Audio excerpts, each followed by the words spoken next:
नमस्कार बच्चों, मेरा नाम है राहुल और आप देख रहे हैं मेसिप्स क्लास। तो ये आपका सिलेबस है सामाजिक विज्ञान का। तो ये जो थोड़ा हल्का हल्का दिख रहा है, ये हमारे प्रिंटर की करतूत है भैया, जो कि साफ सुथरा नहीं दिखा पा रहे हैं। ठीक है, लेकिन इसकी पीडीएफ मैं अपने टेलीग्राम पे देने की कोशिश करूंगा, जहां पे साफ सुथरा आपको देखने के लिए मिल सकता है। ये सत्र 1 है।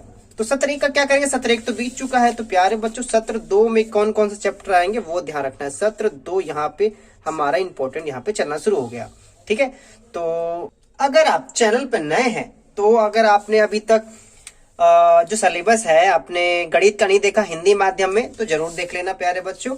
और वैसे ही विज्ञान का हमने हिंदी माध्यम का टर्म 2 का सिलेबस हमने बता दिया है। टर्म 1 का ये था, ठीक है। टर्म 2 का भी हिंदी में इसी प्रकार से बताया गया है। ठीक ठीक है, जैसे कि आप यहाँ देख सकते हैं। ठीक, तो आज जो हम करने जा रहे हैं वो सामाजिक विज्ञान का होगा। एसएसटी का कौन कौन सा आएगा और कौन कौन सा नहीं आएगा और क्या नहीं पढ़ना है। यहाँ पे तो बस आपके बुक का नाम दे दिया गया है प्यारे बच्चों। ठीक है, लेकिन और चीजें करने क्या है, तो हम इसमें एक और चैप्टर मतलब इसमें एक और पेज है वो उठा लेते हैं। तो अगला पेज देखो, यहाँ से साफ सुथरा शुरू हो गया है। यहाँ पे क्या लिखा है? द्वितीय सत्र अब स्टार्ट हो जाए। द्वितीय सत्र में क्या क्या है आपका यहाँ देखेंगे। जो आपकी बुक है भारत एवं समकालीन विश्व, इसमें क्या है? अध्याय 2 होगा इसका। कौन सा? भारत में राष्ट्रवाद, ये वाला आएगा। भारत में राष्ट्रवाद में क्या क्या है? प्रथम विश्व युद्ध, खिलाफत आंदोलन और असहयोग आंदोलन। ठीक है, इसके नीचे और क्या क्या है आपका? आंदोलन के भीतर अलग अलग धाराएं, सविनय अवज्ञा की ओर, सामूहिक अनपेपन का भाव, अपनेपन का भाव। ठीक है, और इसी बुक वही है, लेकिन इसमें देखो खंड 2 में क्या क्या है? जीवन, अर्थव्यवस्था एवं सामाजिक, निम्नलिखित में से किसी एक पाठ का अध्ययन कीजिए। ठीक है, दोनों में से एक पाठ का अध्ययन करना है। फिर क्या है? अध्याय 3 पढ़ना है। कौन सा अध्याय 3? भूमंडलीय विश्व का बनना, भूमंडलीकृत विश्व का बनना।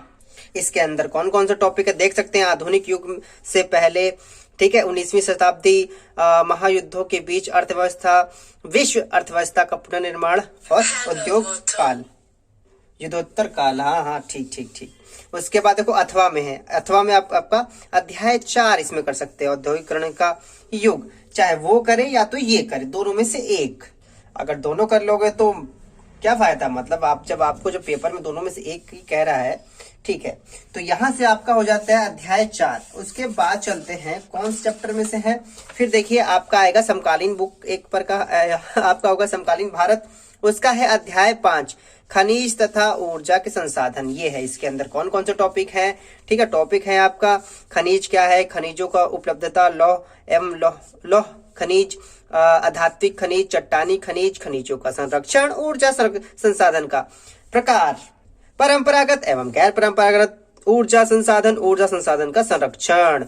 फिर ठीक है, अध्याय इसमें 4, अध्याय 5 में देखो और क्या चीज नहीं करनी है, यहाँ पे आसानी से आप देख सकते हैं। खनिज तथा ऊर्जा संसाधन के सैद्धांतिक एवं मूल्यांकन केवल आवधिक परीक्षा में किया जाएगा तथा इसका मूल्यांकन वार्षिक परीक्षा, बोर्ड परीक्षा में नहीं किया जाएगा, परंतु मानचित्र सूची में दिए गए मानचित्र कार्य का मूल्यांकन वार्षिक परीक्षा, बोर्ड परीक्षा में किया जा सकता है। तो मैप जरूर ध्यान से पढ़ लेना। किसका? अध्याय 5 का। उसके बाद है समकालीन भारत, इसका अध्याय 6 है। समकालीन भारत का विनिर्माण उद्योग, विनिर्माण का महत्व, राष्ट्रीय अर्थव्यवस्था में उद्योगों का योगदान, औद्योगिक अवस्थिति, उद्योगों का वर्गीकरण, स्थानिक वितरण, औद्योगिक प्रदूषण तथा पर्यावरण निम्नीकरण के रोकथाम। ठीक है, तो कुछ चीजें इस प्रकार से दी गई है आपकी। और इसके बाद है समकालीन भारत में अध्याय 7, राष्ट्रीय अर्थव्यवस्था की जीवन रेखाएं, परिवहन स्थल, परिवहन रेल, परिवहन पाइपलाइन, जल लाइन, जल परिवहन, वायु परिवहन, संचार सेवाएं, अंतरराष्ट्रीय व्यापार, पर्यटन एक व्यापार के रूप में। ठीक है, ये अध्याय 7 में ये चीजें पढ़नी है। ये अभी आपका समाप्त नहीं हो गया, अभी एक पेज और है। देखिए अभी लोकतांत्रिक राजनीति, ये भी तो एक है ना आपका। तो इसका है अध्याय 6। ठीक है, याद रख लेना, अध्याय 6 कहीं मिक्स मत कर लेना। अध्याय 6 है समकालीन भारत 2 का, और अब चल रहा है लोकतांत्रिक राजनीतिक 2, अध्याय 6 राजनीतिक दल बदल इसमें जरूर आएगा, जो कि हमने 9th में भी पढ़ा था। राजनीतिक दलों की जरूरत क्यों, ठीक है, और कितने राजनीतिक दल होते हैं, राष्ट्रीय दल, क्षेत्रीय दल, राजनीतिक दलों के लिए चुनौतियां, दलों को कैसे सुधारा जा सकता है, कौन से दल, जो लड़ाई चुनाव करते उनकी बारी है। इसके अध्याय 7 याद रखना। फिर समकालीन भारत 2 अध्याय 7 यहाँ पे भी है, अध्याय 7 प्यारे बच्चों यहाँ पे भी है, लेकिन ये आपका लोकतांत्रिक राजनीतिक से है।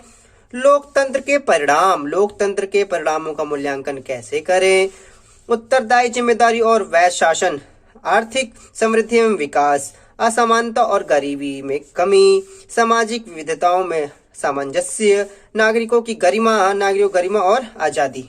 ठीक है, इसके बाद आते हैं आपका अध्याय 3 किसमें से, अब ये बुक दूसरी आपकी आर्थिक विकास की समझ में से है, आर्थिक विकास की समझ में से अध्याय 3। ठीक है, इसका अध्याय 3 है। कौन सा अध्याय का नाम, मुद्रा और साख। मुद्रा विनिमय एक माध्यम, मुद्रा के आधुनिक रूप, क्रेडिट कार्ड, अब तो क्रिप्टो करेंसी भी आ गई है भैया, बैंकों की ऋण संबंधी गतिविधियां, साख की 2 विभिन्न स्थितियां, ऋण की शर्तें, भारत में औपचारिक क्षेत्र की साख, निर्धनता के लिए स्वयं सहायता समूह। ठीक है, फिर इसके बाद क्या है, आर्थिक विकास की समझ, इसका क्या है, अध्याय 4 है। कौन सा, वैश्वीकरण और भारत अर्थव्यवस्था, वैश्वीकरण और भारतीय अर्थव्यवस्था। ठीक है, इसमें कौन कौन से टॉपिक है, अंतर्देशीय उत्पादन, विश्व भर के उत्पादन को एक दूसरे से जोड़ना, विदेश व्यापार और बाजार का एकीकरण, वैश्वीकरण क्या है, बहुत ही इंपॉर्टेंट है, वैश्वीकरण को संभव बनाने वाले कारक, विश्व व्यापार संगठन। ठीक है, भारत में वैश्वीकरण का प्रभाव, न्याय संगत वैश्वीकरण की संघर्ष। ये आपका समाप्त हो गया, लेकिन अभी एक पेज और है प्यारे बच्चों। ये तो आपको जो पढ़ने वाला है वो चीज यहाँ पे समाप्त हो जाती है, लेकिन एक पेज और बचा है, आपने ध्यान नहीं दिया प्यारे बच्चों। द्वितीय सत्र मानचित्र, किसका चित्र, मान का चित्र, कक्षा 10। एक प्रकार से गलत है, मतलब नहीं, कक्षा 10, 21, 22।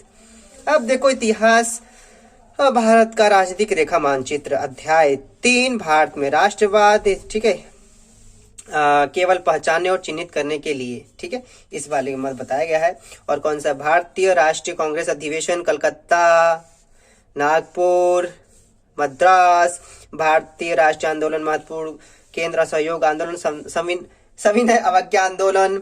ठीक है, चंपारण कहाँ है, बिहार में, खेड़ा गुजरात, किसान सत्याग्रह। ठीक है, बहुत इंपॉर्टेंट, अहमदाबाद गुजरात में टिक कर लेना, कहाँ पे है, पंजाब में चोरा चोरी, मेरा छोरा छोरी, उत्तर प्रदेश में कहाँ, ये भी ध्यान देना, दांडी यात्रा होती है वो भी गुजरात में, कहाँ, ये भी इंपॉर्टेंट, ये 6 इंपॉर्टेंट देख लेना प्यारे बच्चों। भूगोल, ठीक है, भूगोल में क्या है, खनिज और ऊर्जा के संसाधन।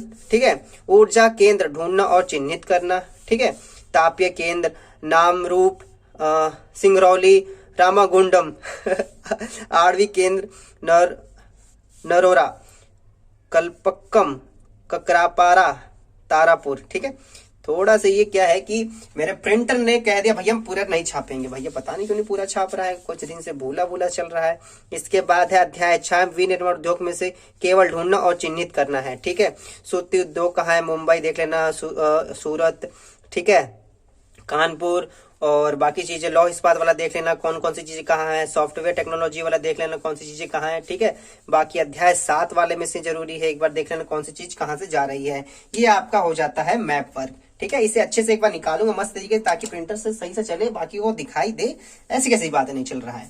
तो माई सीबीएसई क्लास पे आपने देख लिया, हिंदी माध्यम मैंने आपको प्यारे बच्चों करा दिया है, कौन सी चीज कैसे है आपकी। ठीक है, ये आपका अध्याय सत्र 2 को ध्यान रखे हुए सामाजिक विज्ञान का, और मैंने इसमें आपका मानचित्र का भी करा दिया है। जिन बच्चों ने अभी नहीं देखा है, मैंने इसी प्रकार से साइंस का, इसी प्रकार से गणित का हिंदी माध्यम में करा दिया है। मैं सीबीएसई क्लास वीडियो को देखने के लिए धन्यवाद। तब तक के लिए जय हिंद, जय भारत, जय हो।